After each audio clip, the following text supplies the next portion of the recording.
अस्सलाम वालेकुम नाज़रीन, आपका मेज़बान फैसल अकरम आपकी खिदमत में हाजिर है। नाज़रीन, पाकिस्तान में टैलेंट की कोई कमी नहीं। फ़िल्म हो, स्टेज ड्रामे हो या टीवी ड्रामे, पाकिस्तानी फ़नकार अपने फ़न का मुज़ाहरा करके पूरी दुनिया में अपना लोहा मनवा चुके हैं। आज मैं आपकी मुलाकात एक ऐसे उभरते हुए फ़नकार से करवाने जा रहा हूं जो ना सिर्फ बेहतरीन अदाकार हैं, फ़नकार हैं और उनमें इतना टैलेंट है कि इन्होंने ख़ुद ही अपनी मेहनत के बलबूते पर अपनी कुछ वीडियोस बनाकर सोशल मीडिया पर छाए हुए हैं। मिलिए मोहम्मद सलमान राशिद भट्ट साहब से। अस्सलाम वालेकुम। वालेकुम सलाम। कैसे हैं भट्ट साहब आप? अल्हम्दुलिल्लाह, आप सुनाएं कैसे? भट्ट साहब, मेरा गुफ्तगू के आगाज़ में मेरा आपसे ये पहला सवाल है कि मुझे ये बताएं कि आप करते क्या हैं और आपको ये शौक़ कहाँ से पड़ा? मैं वैसे स्टडी वगैरह करता हूँ। अच्छा। तो ये शौक़ मुझे इस वजह से पड़ा था कि जैसे खुदा और मोहब्बत का एक ड्रामा आया था, तो उस पर मैंने छोटा सा 15 सेकंड का एक क्लिप बनाया था। तो उस पर मैंने एक स्टार्ट किया, तो वो लोगों को बड़ा पसंद आया कि आप कर सकते हो। तो थोड़ा थोड़ा करके फिर मैंने पूरी वीडियो बनाई उसके ऊपर।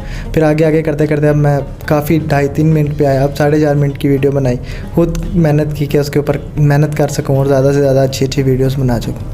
अच्छा जी, जब आप वीडियोस वगैरह बनाते हैं तो ख़ुद ही इसको शूट भी खुद करते हैं और बाकी डायरेक्शन वगैरह स्क्रिप्ट वगैरह भी खुद ही लिखते हैं और बाद में एक्ट भी खुद करते हैं? जी, टोटली सब कुछ मैं करता हूँ। मैं लाइक एक चीज़ में होता है कि अगर आपका सारा कुछ आता है या आप कर सकते हो तो फिर आपको किसी चीज़ वगैरह के मशवरा वगैरह लेने की ज़रूरत नहीं पड़ती। हाँ, बस मामा पापा या सिस्टर वगैरह से मशवरा ले लेता हूँ, बाकी मैं किसी से नहीं करता। सही। अच्छा राशिद, मुझे ये बताएं कि कौन कौन से अदाकार हैं जिनसे आप मुतासिर हैं, जो आपकी इंस्पिरेशंस में शामिल हैं? अदाकारों में मुझे एक कवि साहब हैं जो हमारे एक लेजेंड एक्टर हैं, जिनकी मुझे एक्टिंग सबसे ज़्यादा पसंद है, जो मुझे सबसे ज़्यादा मैंने जिनको देखा ही सबसे ज़्यादा। बाकी इंडस्ट्री में सारे ही हैं जो अच्छे अच्छे लगते हैं, सबके ड्रामे से हिट जाते हैं, उनके अच्छे लगते हैं। अच्छा। अभी हाल ही में एक बड़ा ड्रामा एक जो है हम टीवी पे एक मशहूर हुआ था, परिजात। आप उस करैक्टर में भी आपने अपने आप को निभाया है और उसमें भी डूब के आपने अदाकारी की है, उससे कैसे आप मुतासिर हुए? उससे ये इसी तरह मतलब कि लाइक एक ड्रामा था, उसकी फर्स्ट एपिसोड इतनी हिट गई, फिर उसके बाद ड्रामा हिट जा रहा है, तो मैंने सोचा कि इसके ऊपर भी शायद मैं कर सकूं। अपनी पूरी मेहनत दी, मतलब कि उसके ऊपर पूरा उसको पहले सोचा कहाँ से स्टार्ट करना है, कहाँ से एंड करना है, फिर कहाँ पे बीच में लिपसिंग कहाँ देनी है, कहाँ नहीं। तो वह किया था यार, उसकी तरह फिर पूरा एक्ट किया, उसकी तरह गेटअप किया, वो करके स्टार्ट किया, तो फिर अल्हम्दुलिल्लाह लोगों को पसंद भी आया कि हाँ भाई तुम कर सकते हो। अच्छा, आपने परिजात के अलावा और कौन कौन से करैक्टर निभाए हैं और कौन कौन सी ऐसी जो है वीडियोज़ आपने बनाई हैं जो आप समझते हैं कि ये इस तरह के किरदार इस टाइम पाकिस्तान में होने चाहिए? मैंने परिजात से पहले सबसे पहले मेरी वीडियो थी खुदा और मोहब्बत पे, उससे बाद मेरी वीडियो थी रक्से बिस्मिल ड्रामा पे, फिर परिजात पे थी, अब मेरी एक आई है नुसरत की कवाली पे, जो मैंने आज तक सोचा था कि लाइक नुसरत की कवाली पे आज तक किसी की वीडियो नहीं आई। कवाली सिर्फ वो एक लेजेंड है जो हमें करके चले गए, लेकिन मैंने बनाई कि यार इससे पे सबसे ज़्यादा हट के एक स्टोरी दूँ, एक मैं खुद क्रिएशन करूँ, अपनी क्रिएशन निकालूँ, एक्टिंग करूँ, जो कि मैंने इसमें किया है। वो ये चीज़ थी कि यार नया टैलेंट जो भी होता है उससे मतलब कि अगर आपके पास टैलेंट है तो आप घर में ना बैठे, मतलब कि ट्राई करता रहना चाहिए, कोई ना कोई एक ना एक दिन अल्लाह पाक आपकी सुन लेगा। सही। तो डिजिटल की इस दुनिया में आप क्या समझते हैं कि सोशल मीडिया कितना आपको सपोर्ट कर सकता है? उससे आप कितना आगे बढ़ सकते हैं? सोशल मीडिया से आप कितनी हेल्प ले सकते हैं? सोशल मीडिया से लाइक आप काफ़ी हेल्प ले सकते हैं। कुछ आपकी एक्टिंग स्किल्स भी अच्छी होती हैं, आप देख सकते हैं कि आप किस तरह एक्सप्रेशन कहाँ पे किस तरह देने हैं।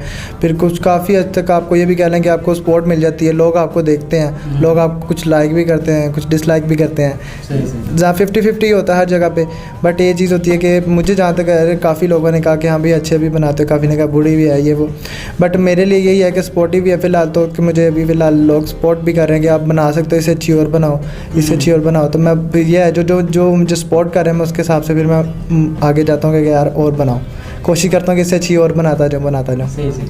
क्या किसी डायरेक्टर ने या किसी प्रोड्यूसर ने आपसे रब्ता करने की कोशिश की है? मेरे से 3 से 4 से मेरी टोटली बात हो चुकी हुई है, मतलब कि उनसे हमारी बात हुई थी, तो उन्होंने आपस में बात की थी। हमारी ये बात हुई थी कि लाहौर में अभी कोई प्रोजेक्ट नहीं है, एक क्या तो प्रोडक्शन हाउस नहीं है, और एक जो लाहौर में भी उनका कोई आ नहीं रहा ड्रामा वगैरह, स्क्रिप्ट नहीं है उनकी, इधर की लोकेशन ज़्यादा कराची की है, तो इस वजह से अभी कोई उनका प्रोजेक्ट नहीं आएगा तो वो रब्ता करेंगे। क्या कहना चाहेंगे हमारे जो नौजवान अदाकार हैं जिनको अदाकारी का शौक़ है, वो किस तरह आगे बढ़ सकते हैं? वो मैं यही चाहता हूँ कि अगर आपके पास टैलेंट है यार, आप कुछ करना चाहते हैं, तो इसलिए इसको क्या कहते हैं फिर इस्तेमाल करें, ज़्यादा से ज़्यादा इस चीज़ को यूज़ करें आप। मतलब कि फॉर एग्जांपल आप कुछ कर सकते हो तो फिर ये नहीं होता कि अगर आप लोग क्या कहेंगे, ये कहेंगे, वो कहेंगे, तो फिर उन पे नहीं आना चाहिए। अपने आप में अगर आप कोई चीज़ कर सकते हो तो फिर बाहर निकल के आप उस पर वर्क करो। लोग बेशक देखते हैं जो भी करते हैं, उस चीज़ पे मेहनत करनी चाहिए। मेरी यही है कि जो भी बात करता है उसको इग्नोर करके अपनी मेहनत पे फोकस रखना चाहिए। बाकी अल्लाह पाक आपको कामयाब करे। जी बिल्कुल, अल्लाह पाक आपको कामयाब करे। नाजरीन, राशिद भट्ट साहब जैसे फ़नकार पाकिस्तान की ज़रूरत हैं, और अगर इनको सही तरीके से प्लेटफार्म दिए जाएं तो ऐसे फ़नकार यकीनन पाकिस्तान का नाम रोशन कर सकते हैं। अपने मेज़बान फैसल अकरम को इजाज़त दीजिए। अल्लाह हाफिज़।